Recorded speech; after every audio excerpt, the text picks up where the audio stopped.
90s கிட்ஸில் இருக்கிறோம் அப்படிங்கும்போது it's such a wonderful memories தாங்க லைஃப்பில் எல்லாமே. ஒரு எக்ஸாம்பிள் எப்படி சொல்லலாம்னா, நம்ம வந்து சாதாரணமாக ஒரு ஹேண்ட் ஷேக் பண்ணுறது, ஆப்போசிட் ஜெண்டர் தான் நான் சொல்கிறேன். ஹேண்ட் ஷேக் பண்ணுறதாகட்டும், ஹக்கிங் ஆகட்டும், இதெல்லாம் வந்து நம்ம அப்படி தான் நம்ம வளர்க்கப்பட்டது நம்மளெல்லாம். இன்னும் சொல்லப்போனால் நம்ம லவ்வே பண்ணுறதா இருந்தால் கூட, சைட் அடிக்கிறதா இருந்தால் கூட எல்லாமே ஐ கான்டாக்டில் தான் இருக்கும்.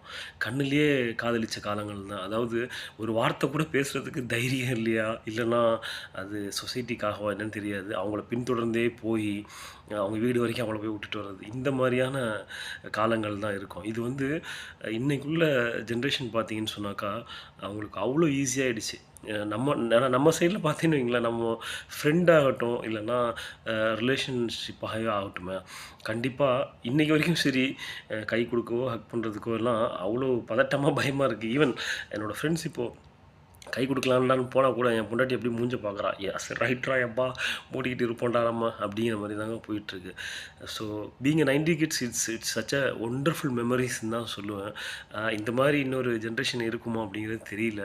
இது கிரிஞ்சாக இருக்கட்டும், எப்படி வேணால் இருக்கட்டும், ஜஸ்ட் வாண்ட் டு ஷேர். ஆமாம், இது உங்களுடைய தாட்ஸ் என்ன அப்படிங்கிறது எனக்கு சொல்லுங்கள். தேங்க்யூ.